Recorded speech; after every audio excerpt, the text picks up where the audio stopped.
Welcome to Pragati education 24। आप सभी का एक बार फिर से स्वागत है आपके अपने यूट्यूब चैनल प्रगति एजुकेशन 24 में। देखिए, सीफू के माध्यम से जो अभी भर्तियां करवाई गई थी, मैं बात कर रहा हूं उन स्थायी भर्तियों की जो नर्सिंग और पैरामेडिकल संवर्ग में निकाली गई थी। लगभग सभी भर्तियां कंप्लीट हो चुकी है, लेकिन कुछ अभ्यर्थी अभी भी होल्ड में रखे गए हैं। उनकी परिवेदनाएं उनसे ली गई थी। जैसे जैसे परिवेदनाओं का निस्तारण होता गया है, वैसे वैसे लिस्टें जारी की गई है।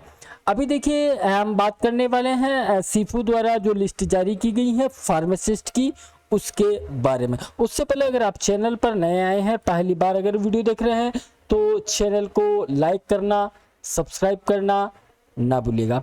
देखिए, पोस्टिंग ऑर्डर अभी जारी किए गए हैं फार्मासिस्ट के लिए, जिसमें टीएसपी और नॉन टीएसपी दोनों के लिए सूची जारी की गई है। उससे पहले आप लोग चाहें तो सीफू की जो वेबसाइट है sifu.rajasthan.com, यहाँ से भी आप वैकेंसी सेक्शन में जाके ये जो है पीडीएफ आप डाउनलोड कर सकते हैं, या फिर आपको टेलीग्राम चैनल पर अवेलेबल करवा दी गई है। राज हेल्थ पोर्टल, सबसे पहले तो ऐसे कैंडिडेट जिनका अभी होल्ड सूची में नाम आकर उनको पदस्थापन दे दिया गया है, उन सभी को प्रगति एजुकेशन 24 की तरफ से ढेर सारी शुभकामनाएं।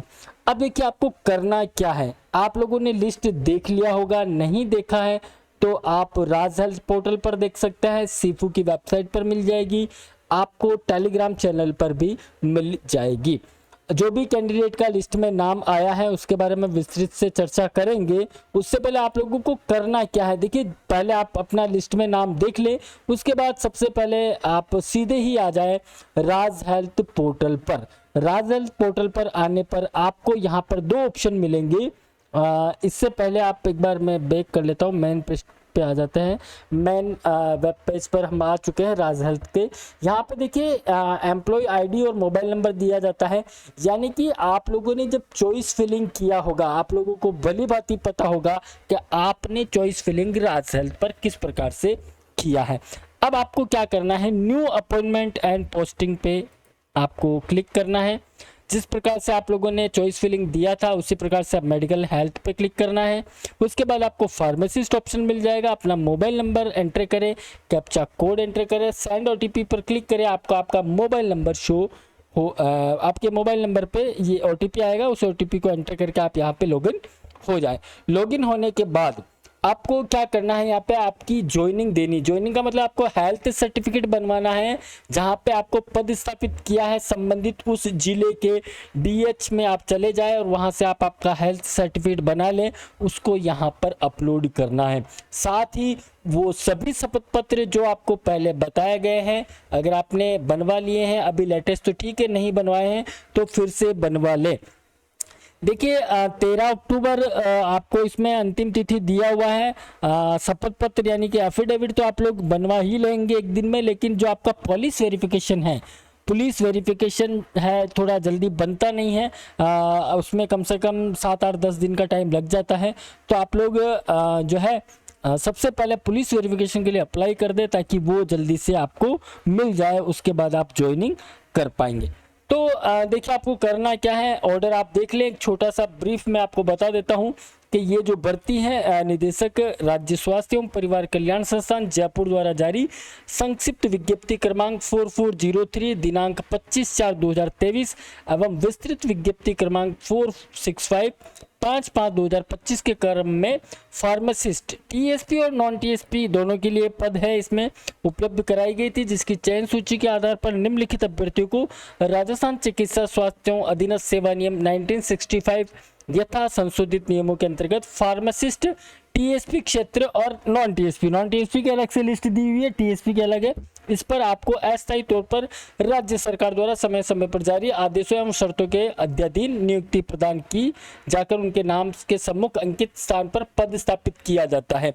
आप लोगों से चॉइस फिलिंग करवाया गया था, चॉइस फिलिंग के बाद आपको पद स्थापन दिया जा रहा है। L10 आपका जो रहेगा प्रोबेशन काल में 23,700 आपको यहाँ पे जो है मानदेय मिलने वाला है प्रति माह। 2 वर्ष का प्रोबेशन काल आपको संतोषजनक पूर्ण करने के बाद फार्मासिस्ट के पद पर नियमित पे मैट्रिक्स L10 आपका और न्यूनतम वेतन और अन्य भत्ते होते हैं वो आपको मिलना स्टार्ट हो जाएंगे। मैं आपको ये लिस्ट आपको टेलीग्राम पर मिल गई होगी, आप लोगों ने देख लीजिएगा। आपकी आईडी, आपका name, father name, DOB, applied category आपका क्या था, सिलेक्शन कैटेगरी किस कैटेगरी में मिला, प्लेस ऑफ पोस्टिंग यानी कि इनको जैसे मिला है बांसवाड़ा में, ठीक है, गांगर तलाई के अंदर है, सालोपत CSC जो है यहाँ पे मिला है। तो आपको करना क्या है, सबसे पहले राज हेल्थ पोर्टल पर आपको जाना है। पहले आप लोग ये चेक कर ले कि आपको कहाँ मिला है। राज हेल्थ पोर्टल पर जाने के बाद आपको हेल्थ सर्टिफिकेट अपलोड करना है। ये ध्यान रखें कि सबसे पहले राज हेल्थ पोर्टल पर आप ऑनलाइन एवं लिखित में भी संबंधित नियंत्रण अधिकारी को दिनांक 13/10/2025 तक, यानी कि अंतिम तिथि रखी गई है 13 अक्टूबर 2025 तक आप जो है ज्वाइन कर ले। नहीं करते हैं तो आपकी जो है नियुक्ति पदस्थापन आदेश होते ही निरस्त हो जाएंगे। ये जो नियुक्ति आदेश जो निकाले गए हैं होल्ड कैंडिडेट के, ये आदेश जो है माननीय राजस्थान उच्च न्यायालय के दायर DB सिविल रिट्स याचिका संख्या 5980 के संदर्भ में निकाला गया है। ये इसके अधीन रहेगी। बाकी आप हेल्थ सर्टिफिकेट बना के यहाँ अपलोड करेंगे। उसके बाद जितने भी शपथ पत्र के बारे में, एफिडेविट के बारे में हम लोग आपको पहले ही बता चुके हैं, वो सभी शपथ पत्र आपको बनाने हैं। बाकी शॉर्ट में मैं आपको बता देता हूँ कि किस प्रकार से आपको क्या चीज़ें करनी है। सारे ओरिजिनल डॉक्यूमेंट आप साथ में रखें। देखिए, उक्त अभ्यर्थियों को कार्यग्रहण करवाए जाने से पूर्व उल्लेखित निर्धारित शर्तों के अनुसार संबंधित नियंत्रण अधिकारी आपको जिसके अधीन दिया गया है वहां आपको उस कार्यालय में जाना है। जैसे CMHO ऑफिस दिया है आपको, तो CMHO ऑफिस में ही जाके ज्वाइनिंग आपको लेना रहेगा। नवनियुक्त अभ्यर्थियों पर राज्य सरकार के नवीनतम आदेश अनुसार पेंशन योजना परिवीक्षा अवधि पूर्ण करने के बाद लागू होगी। उक्त अभ्यर्थी को जन्म तारीख यानी कि डेट ऑफ बर्थ के लिए आपका सेकेंडरी कार्ड प्रमाण पत्र आपको उपलब्ध करवाना रहेगा। बाकी ये एफिडेविट जो बनाना है 1 जून 2002 अथवा उसके पश्चात 2 से अधिक संतान वाले अभ्यर्थी नियुक्ति के लिए पात्र नहीं होंगे। इसके लिए आपको एक शपथ पत्र देना होगा, ठीक है, ये आप ध्यान रखिएगा। अभ्यर्थी द्वारा आदेश की प्रति का प्रिंट, जो आपका ये जो आदेश प्रति है इसका आपको प्रिंट आउट भी निकालना है। और सभी अभ्यर्थी प्रथमतः संबंधित नियंत्रण अधिकारी, प्रधानाचार्य एवं नियंत्रण मेडिकल कॉलेज आपको जिसके अधीन दिया गया है वहां आपको जाके ज्वाइन करना है। ये PDF भी प्रिंट निकालना रहेगा। जितने भी आपके एफिडेविट है वो सारे आपको 1-2 सेट बनाने हैं, आप ये ध्यान रखिएगा। मैं कहूँगा 3 सेट बनाए आप, 2 सेट वो रख लिए जाते, एक आपके पास रह जाएगा, है ना, ताकि आपको बार बार किसी डॉक्यूमेंट के लिए इधर उधर भागा दौड़ी नहीं करनी रहेगी। सभी अभ्यर्थियों को कार्यग्रहण करते समय आपको हेल्थ सर्टिफिकेट, नहीं, सबसे पहला काम आपका हेल्थ सर्टिफिकेट का है जो आप बना के राज हेल्थ पोर्टल पर अपडेट कर दें। उसके बाद पुलिस वेरिफिकेशन का जो मामला रहेगा वो आप जरूर करवा लें। इसके बिना ज्वाइनिंग नहीं ली जा रही है। बहुत सारे अभी जो ज्वाइनिंग हुई है उसमें कुछ इश्यूज आए हैं, तो पुलिस वेरिफिकेशन आप जरूर से पहले बनवा लें। उसके बाद शैक्षणिक क्या हूँ, तकनीकी योग्यता संबंधी आपके जो भी डॉक्यूमेंट है वो, उसके बाद कास्ट सर्टिफिकेट और अन्य प्रमाण पत्र जो भी है, जैसे फार्मेसी काउंसिल से रजिस्ट्रेशन आवेदन पत्र के साथ संलग्न किए गए हैं वो मूल ही प्रस्तुत करना होगा। जो आपने आवेदन के टाइम पे जो डॉक्यूमेंट दिए हैं वो सारे आपको मूल प्रस्तुत करने होंगे। आवश्यक सभी छाया प्रतियां जो भी है वो स्वयं द्वारा प्रमाणित होनी चाहिए। हेल्थ सर्टिफिकेट सक्षम अधिकारी द्वारा जारी कर मुख्य चिकित्सा स्वास्थ्य प्रति हस्ताक्षरित होगा। यानी कि आप जब हेल्थ सर्टिफिकेट बनवा के लाएंगे संबंधित PMO से, वहां से हेल्थ सर्टिफिकेट बनाने के बाद आपको सबसे पहले CMHO ऑफिस जाना रहेगा, यानी कि मुख्य चिकित्सा एवं स्वास्थ्य अधिकारी के आपको काउंटर साइन करवाने हैं। प्रति हस्ताक्षरित होने के बाद आपको उसको स्कैन करना है। स्कैन करने के बाद आपको जो है राज हेल्थ पोर्टल पर जाकर अपलोड करना है। ये आप ध्यान रखिएगा, ये प्रोसेस पूरा क्योंकि उसके बिना आपका रिजेक्ट कर दिया जाएगा। आप सर्टिफिकेट पहले बनवाए हेल्थ सर्टिफिकेट, उसके बाद CMHO कार्यालय जाए, वहाँ से CMHO जो है संबंधित जिले के, वहाँ से आपको इसका जो है काउंटर साइन आपको करवाना है। उसके बाद आपको इसको स्कैन करें अच्छे तरीके से, उसके बाद जो है इसको अपलोड करें और पुलिस वेरिफिकेशन के लिए अप्लाई कर दे ताकि 2-5 दिन में आपको वो भी मिल जाए। राजकीय सेवा में कार्यरत कर्मचारी अपने मूल पद से, यानी कि अगर कोई ऐसे कैंडिडेट जो ऑलरेडी गवर्नमेंट जॉब में है वो विधिवत प्रॉपर चैनल के माध्यम से पदस्थापन कार्य ग्रहण करेंगे। विवाह पंजीयन का भी आप ध्यान रखिएगा। अगर हो सकता है आपका इस विज्ञप्ति के टाइम विवाह नहीं हुआ हो और अब हो गया है तो आप तथ्य ना छुपाएं, जो सिस्टमेटिक है वो आप डिटेल यहाँ पे सबमिट करवाएं। पंजीयन हुआ या नहीं हुआ है आपको स्टाम्प पेपर पर देना रहेगा।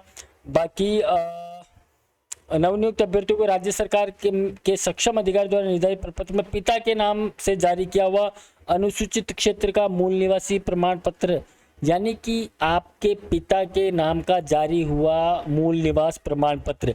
टीएसपी की अगर बात करें तो विशेष मूल निवास प्रमाण पत्र आपके पिता के नाम का जारी हुआ होना चाहिए। नॉन टीएसपी की बात करें तो आपका मूल निवास पिता के नाम का जारी होना चाहिए। ठीक है, नवनियुक्त अभ्यर्थियों को इस आशय का शपथ पत्र प्रस्तुत करना होगा कि इनके द्वारा किसी भी प्रकार का धूम्रपान नशा नहीं किया जाता, इसका भी एक शपथ पत्र आपको बनाना है। विवाह के दौरान दहेज नहीं लिया है या नहीं लेंगे, इसका भी आपको जो है शपथ पत्र बनवाना है। अभ्यर्थी द्वारा कार्यक्रम करते समय राजस्थान फार्मेसी काउंसिल में वैध रजिस्ट्रेशन, यानी कि फार्मेसी काउंसिल का आपका रजिस्ट्रेशन यहाँ पे देना रहेगा। इन सभी के आपको वो बनवाने हैं, फोटोकॉपी करवा लीजिएगा आप इनका। और एक एफिडेविट आपको ये भी बनवाना है कि आप जो डॉक्यूमेंट सबमिट करवा रहे हैं वो दस्तावेज आपके फर्जी नहीं है, कूटरचित नहीं है, ऐसा अगर कुछ है तो आपके विरुद्ध कार्रवाई की जाए, इसका भी आपको बनाना है। और ये जो है टीएसपी का, इसी प्रकार से नॉन टीएसपी की भी लिस्ट जारी की गई है। नॉन टीएसपी का भी आप देख ले, सेम ही है सारी चीज़ें। आपको ये लिस्ट आप देख लीजिए, आई थिंक 288 कैंडिडेट का कोई लिस्ट है ये।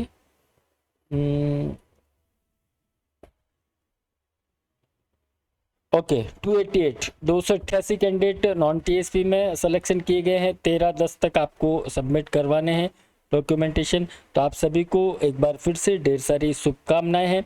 आपका फर्स्ट काम ये रहेगा कि आप राज हेल्थ पोर्टल पर जाएं, आपका हेल्थ सर्टिफिकेट बना के अपलोड कराएं काउंटर साइन करवाने के बाद, और दूसरा आप पुलिस वेरिफिकेशन अप्लाई करें। उसके बाद आपके एफिडेविट वगैरह आप बनवा लें, तब तक आपका पुलिस वेरिफिकेशन भी बनकर आ जाएगा। फिर भी अगर आपको कोई कन्फ्यूजन है तो आप कमेंट्स के माध्यम से आप जो है आपके सवाल पूछ सकते हैं। हम कोशिश करेंगे आपके सवालों का जवाब देने का। कमेंट जरूर करें कि आप कहाँ से, कौन से ज़िले से हैं और आपका सिलेक्शन हुआ है। थैंक यू, धन्यवाद।